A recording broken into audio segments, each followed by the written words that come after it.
Never underestimate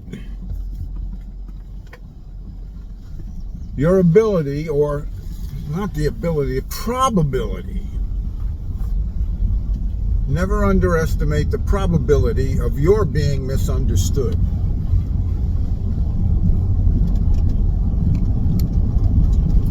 So now it's kind of back to our regularly scheduled program of superposition, quantum mechanics, and quantum physics, and all of this crazy stuff I sometimes consider and occasionally speak about.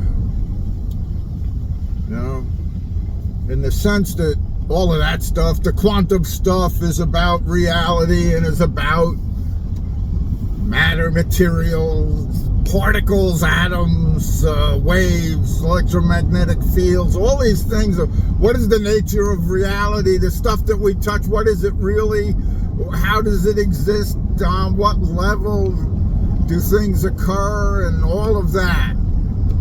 Well, to go beyond, not necessarily beyond that, but to touch it as a principle, the principle of superposition, the principle of a thing being in all state of possibility, but not definite until either measured or interacted with. So it exists in a state of possibility or probability, but it's not definite. I don't even know what definite means in those terms. It's not definite until it's measured, or it only collapses into a definitive state when it's measured. But to talk about the principle of it, the idea of it, superposition. So, in my saying, never underestimate not necessarily the ability, but the probability that you're being misunderstood, or I'm being misunderstood. That's in superposition. You don't know. You don't know, number one, whether what you're saying is at all intelligible to anyone else. Even on that level, what intelligible means. But more or less, or to the extent that it's understandable, you don't know if it's a receiver or the transmitter. You know what I mean? The receiver can be funky, the transmitter can be funky, they both can be funky. They can both be in bad operation, so to speak. So any assumption that if the message that you think you're transmitting doesn't seem to be being received, any inclination, any predisposition that it must be the other receiver, that your transmitter is in good shape, that your transmitter is transmitting perfectly, logically, succinctly, whatever. Although, whatever you want to describe it as accurately. We don't know. You don't know. I don't know. I don't know. But I do know this. With what little communication I think I'm able to have with some. Something I said a couple of days ago was completely mistaken to imply that a man thought a miracle had been done because some report came back that his carotids were blocked, and then after that they were unblocked, and perhaps because he mentioned that he'd prayed, that he thought they were miraculously open. No, he only knew there was a report that said something. The doctor repeated the report, and the doctor was in complete trust of the report. To such extent, he repeated it in such a manner that was rather emphatic to the man. And the man, to whatever extent he placed his trust in the doctors, was affected by it.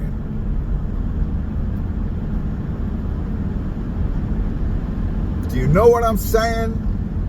Is any of this getting through? Is any of it?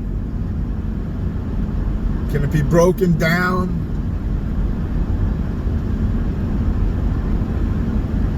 Yeah, maybe the fault may well have been in me trusting doctors at all to either to have somebody perform a right test, to have somebody interpret the test rightly, and then to repeat the findings of that report.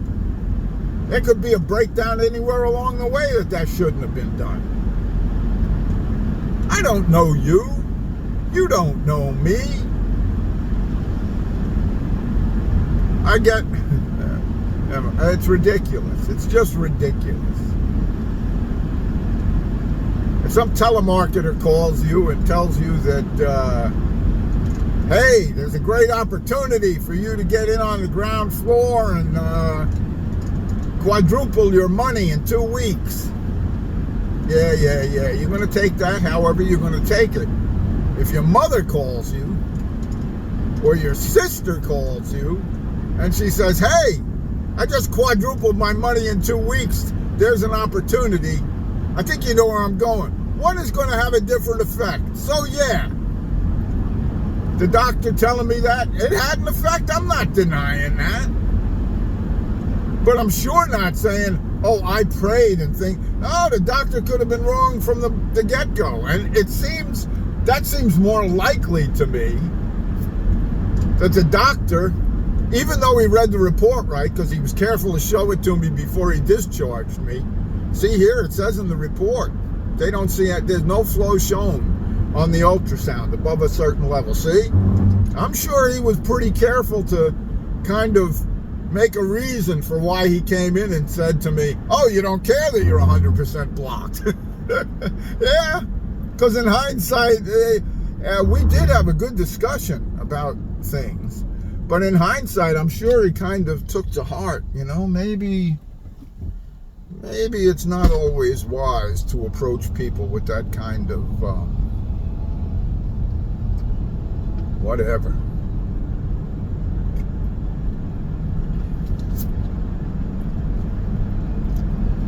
So no, that's not at all what I meant to imply.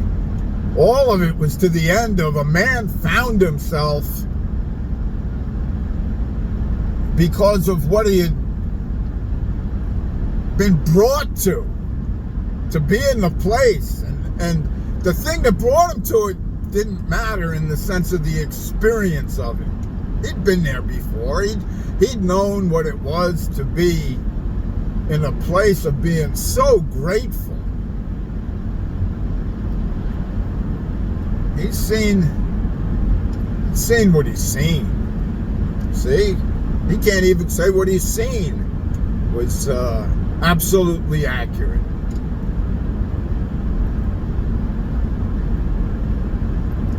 But he knew he was in that place where he could, and it was good and right, where he was able to say to the Lord, Lord, what do I do in this place where I know I can't thank you enough? And it struck him. The place where it seems no man wants to be in the place where he knows he cannot do enough. He cannot do enough of something. Whatever it is, pray enough, be faithful enough, have enough right theology, have enough right consideration, have enough faithfulness, have enough thought of God in his mind. And it's covered, brothers and sisters. It's more than covered. It's more than covered in Jesus Christ. And that was the whole point and the only point. It wasn't trying to, oh, I've had a miracle done. God forbid. I love miracles. I believe I've seen some miracles. I think it's all a miracle that anything is. And that the one who causes anything to be is even able to get over to some form of that thing in that being is. He can give consciousness of being to a being that's in the being he has created. Because his form, his estate of what we would call being. We only use words like the supremist. We use a word like God.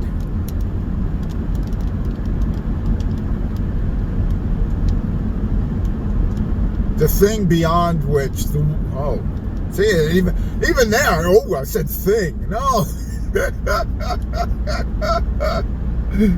The what? Oh, it's so fun to try to talk to you in his presence about him, knowing everything I might say in his presence to you. Such a joke, woefully short. And yet, he bids man speak, even of him and his goodness. Oh, I love the absurdity of it, the impossibility of it. Total, it's not even improbable. It is all that is impossible to me. And so possibility has to lay, and does lay, somewhere else. In the you. In the you. Oh, bless you, Lord. And bless you, brothers and sisters.